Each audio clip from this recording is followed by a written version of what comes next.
اگر ہم بے وفا ہو جائیں گے تو بھی وہ وفادار رہے گا، کیونکہ وہ آپ اپنا انکار نہیں کر سکتا۔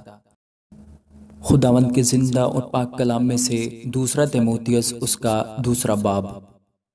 بس اے میرے فرزند، تو اس فضل سے جو مسیح یسوع میں ہے مضبوط بن، اور جو باتیں تو نے بہت سے گواہوں کے سامنے مجھ سے سنی ہیں ان کو ایسے دیانتدار آدمیوں کے سپرد کر جو اوروں کو بھی سکھانے کے قابل ہوں۔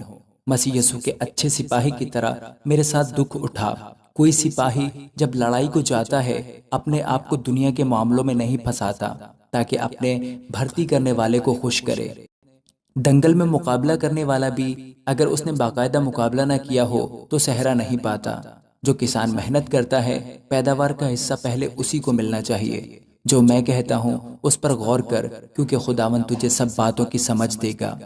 یسوع مسیح کو یاد رکھ جو مردوں میں سے جی اٹھا ہے اور داؤد کی نسل سے ہے، میری اس خوشخبری کے موافق جس کے لیے میں بدکار کی طرح دکھ اٹھاتا ہوں، یہاں تک کہ قید ہوں، مگر خدا کا کلام قید نہیں۔ اسی سبب سے میں برگزیدہ لوگوں کی خاطر سب کچھ سہتا ہوں، تاکہ وہ بھی اس نجات کو جو مسیح یسوع میں ہے ابدی جلال سمیت حاصل کریں۔ یہ بات سچ ہے کہ جب ہم اس کے ساتھ مر گئے تو اس کے ساتھ جئیں گے بھی۔ اگر ہم دکھ سہیں گے تو اس کے ساتھ بادشاہی بھی کریں گے۔ اگر ہم اس کا انکار کریں گے تو وہ بھی ہمارا انکار کرے گا۔ اگر ہم بے وفا ہو جائیں گے تو بھی وہ وفادار رہے گا، کیونکہ وہ آپ اپنا انکار نہیں کر سکتا۔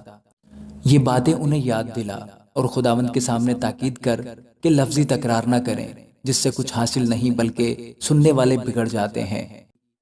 اور ایسے کام کرنے والے کی طرح پیش کرنے کی کوشش کر جس کو شرمندہ ہونا نہ پڑے، اور جو حق کے کلام کو درستی سے کام میں لاتا ہو۔ لیکن بیہودہ بکواس سے پرہیز کر، کیونکہ ایسے شخص اور بھی بے دینی میں ترقی کریں گے اور ان کا کلام آکلہ کی طرح کھاتا چلا جائے گا۔ ہمینیوس اور فلیتس انہی میں سے ہیں۔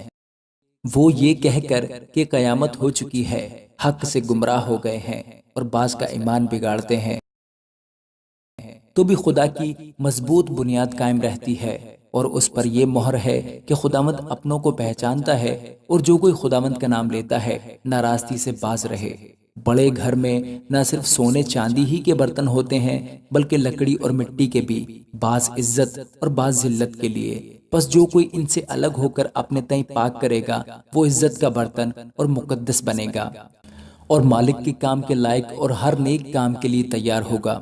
جوانی کی خواہشوں سے بھاگ، اور جو پاک دل کے ساتھ خداوند سے دعا کرتے ہیں ان کے ساتھ راست بازی اور ایمان اور محبت اور صلح کا طالب ہو۔ لیکن بے وقوفی اور نادانی کی حجتوں سے کنارہ کر، کیونکہ تو جانتا ہے کہ ان سے جھگڑے پیدا ہوتے ہیں، اور مناسب نہیں کہ خداوند کا بندہ جھگڑا کرے، بلکہ سب کے ساتھ نرمی کرے اور تعلیم دینے کے لائق اور بردباد ہو، اور مخالفوں کو حلیمی سے تادیب کرے۔ شاید خدا انہیں توبہ کی توفیق بخشے تاکہ وہ حق کو پہچانے اور خداوند کے بندہ کے ہاتھ سے خدا کی مرضی کے اسیر ہو کر ابلیس کے پھندے سے چھوٹیں۔